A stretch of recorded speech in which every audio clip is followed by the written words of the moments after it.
Hey, how's it going, guys? This is Professor Meatball, and I am Andrew.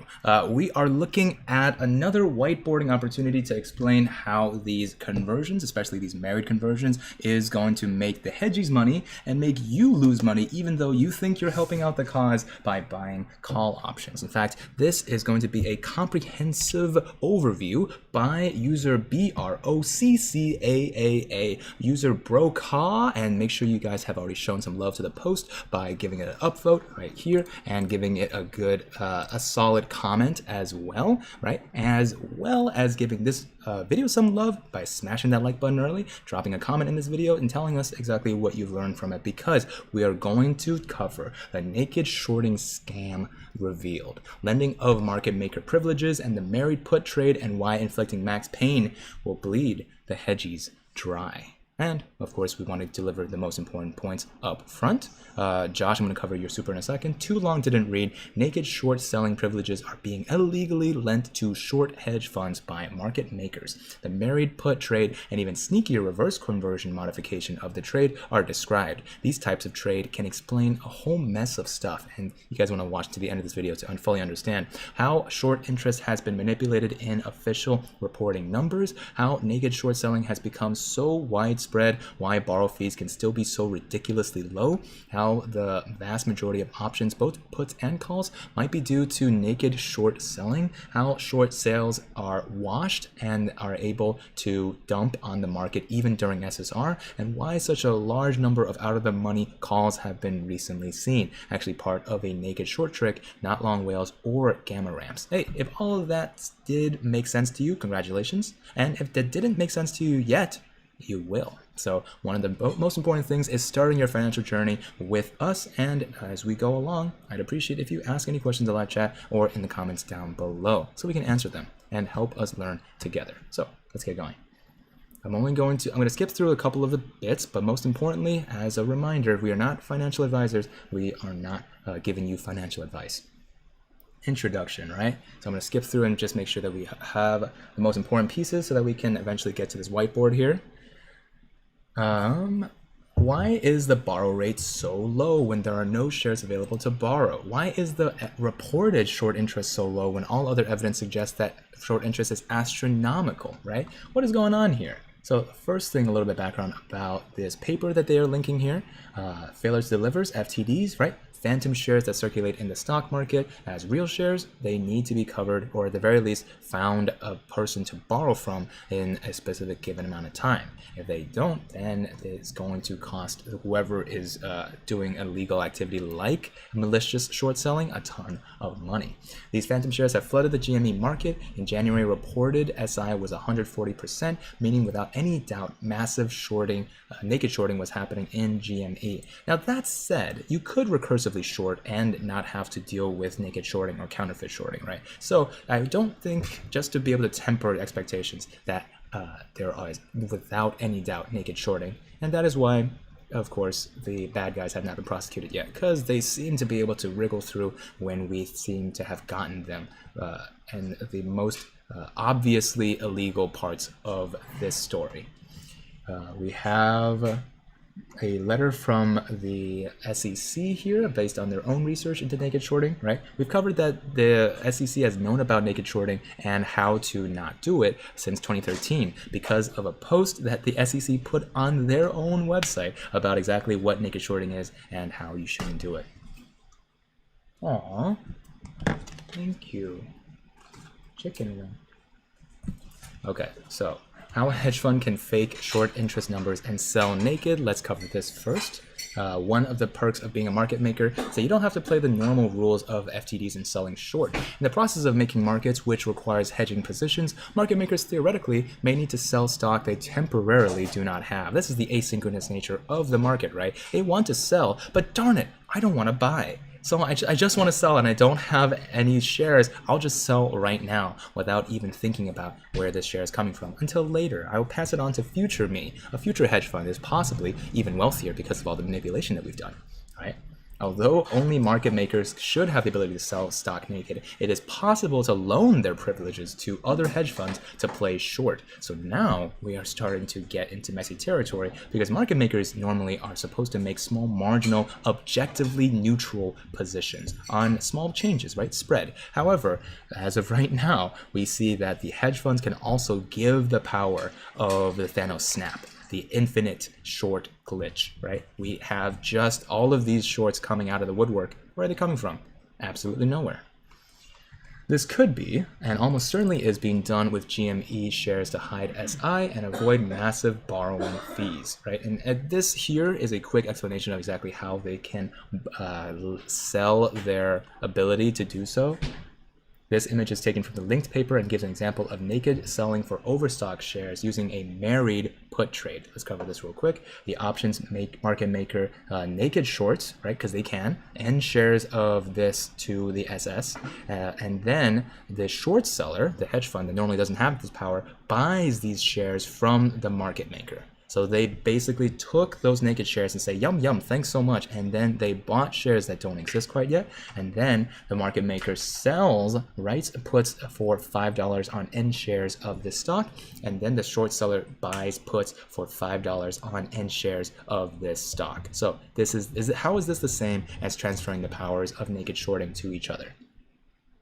The option maker obtains a market neutral position. Selling puts alone would create a net long position. Thus, in theory, the market maker's naked short sale hedges against downward price moves. The option maker receives a premium for the puts. In the example above, most of the $5 is the fee the market maker charges for renting this short sale locate exception allowed in the regulation SHO. After the married put is executed, the short seller then sells the shares into the market. Every time the short seller sells a share, his net short position increases due to the decreasing long position in the GME stock. The end result is that he is long puts on GME, which is equivalent of being short. And yet we didn't do any shorting, right?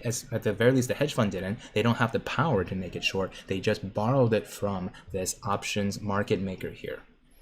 It is possible to short sell using market maker privileges with an options trick and avoid massive borrowing fees for hard to borrow stock. This is a legal and clear manipulation of the market maker rules. Shame on them. In 2003 SEC interpretive release, the commission expressed concern about the manipulation sale of securities underlying a married put as part of a scheme to drive the market price down and later profit by purchasing the securities at a depressed price. With increased scrutiny on married puts, anecdotal evidence suggests that they are being masked within market neutral trades known as reverse conversions. You know, you could do this yourself too. If you wanted to save money on taxes, there are ways to be able to switch things around and make you save money based on donations. Let's say that you have an appreciating asset like Tesla stock or GME stock. You bought GME stock at $100. Now, I don't have any whiteboarding ready, but let's say here, a simple way to be able to follow the money here is that this GME bubble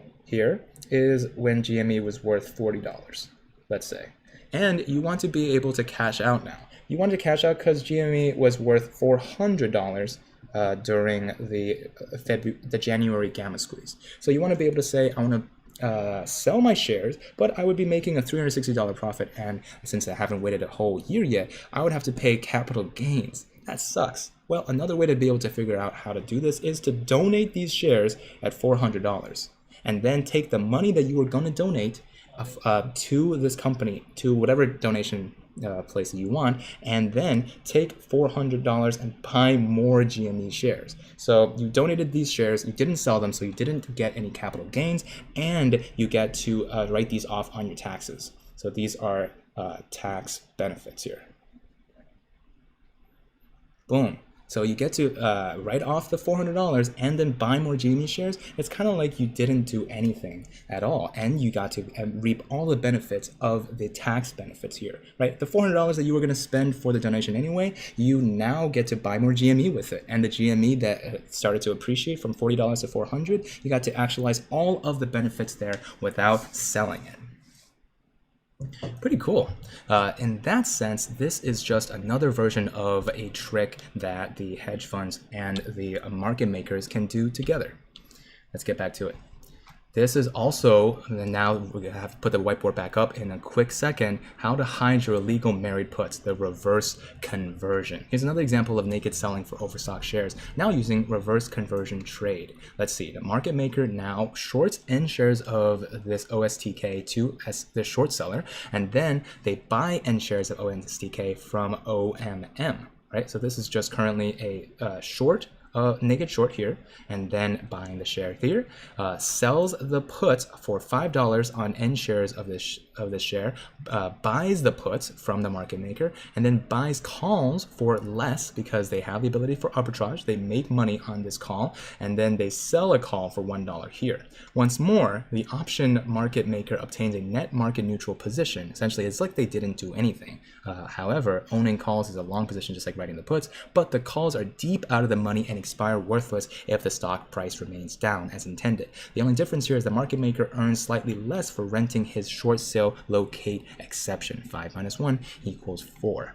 This is the addition of the call sales, masks the trade, and attempts to hide its illegality. However, a key point about the paper states that regulation SHO stocks with large unsettled trades often exhibit a similar characteristic. Short selling hedge funds with significant put holdings in 13F filings. Now, what exactly is going on here? StrayX is asking if people lost money on calls for GME, would that be separate from losing money on a stock? Yes. Losing money on premiums is unfortunately has different tax implications. So let's bring this board back up here. What exactly is a conversion? Well, you can be fooled into helping the hedge funds by buying call options yourself. Let's say that GME is about to touch $200, so right at the money. You, as a smart investor, buy at the money calls. Let's say that you buy one contract, right? That's 100 shares. And that's the option of buying 100 shares at $50 premium. So you lose $5,000 immediately paid up front. You're going to lose that premium no matter what, even if you don't action on it. However, on the hedgy side, they just sold you, right? Because they can have the ability to sell you these contracts $5,000. When they go ahead and sell you that call, they immediately buy the equal and opposite put from another market maker. This way, they are benefiting from the arbitrage that we just saw immediately. They sold you a $50 premium, and then they only get charged, let's say, a $45 premium per contract, sorry, per share. So that times 100 is $4,500 from this one trade. They already made $500. As soon as GME starts to dip as intended, they exercise all of their puts, which creates more downwards pressure, same as shorting GME, and your contract will never be in the money as long as they continue doing this over and over again with more and more gullible people. So this is another way, without shorting it, to create that same idea of converting your call option into downwards pressure for GME. So there we go. Thank you, Mr. Whiteboard. Back to it. We see a massive amount of puts sold for GME expiring on April 16th. That's a possible 70% of hidden short interest that will expire in the options in a couple of weeks. So remember, the SI only gives us an idea of what FINRA identifies as shorts. However, these downward pressures, these coerced buys and sells, they're ultimately also counting as shorts. That's why this author is saying there's 70% of hidden short interest here. Many of the put trades are likely to be the hedge fund's short positions from married puts. If they can expire worthless, the hedge funds lose their bet, and the market makers are left with a massive ton of short sold IOUs to deal with, right? That is likely going to cause margin calls, and then the margin call squeeze, the MIG squeeze. Trademark Andrew Mo Money and Professor Meatball. Let's see. Let's go down a little bit more and look at just the sheer amount of back of the envelope calculations for the short interest here, right? And let's go and look at the fact that they're looking at the recent DTCC filings, right? We all noticed that there are DTCCs trying to cover themselves because why would you think that you need insurance for, a family member stabbing another family member if you didn't think that was going to happen soon? DTCC wants to be out of the drama, and this is the easiest way for DTCC to stay out by basically saying, you guys are on your own. We used to have the $1 trillion package, the insurance package, to be able to help you. Right now, if we find out, one, that you're lying to us, or two, you're being too risky, we are going to margin call you ourselves. And not only that, your friends are going to have to pay too.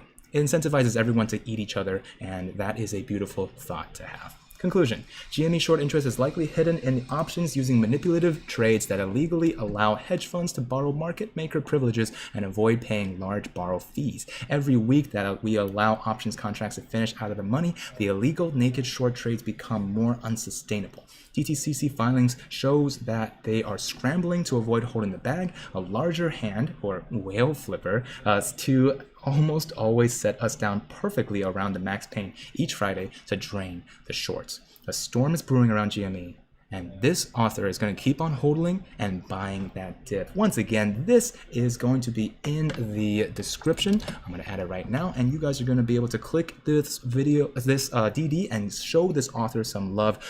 Show this video a little bit of love as well. If you wouldn't mind, go ahead and drop a like on this video. Go check out andrewmomoney.com to get a hoodie like this yourself, or drop a look at the free link down below for Webull to get 2 free stocks on top of getting part of your financial journey, along with a data scientist and a sleepy dog professor there. If this video made you laugh or cry, or just gave you a couple more wrinkles than you are normally used to, drop a like on this video, drop a comment, and I appreciate you, and we'll see you in the money.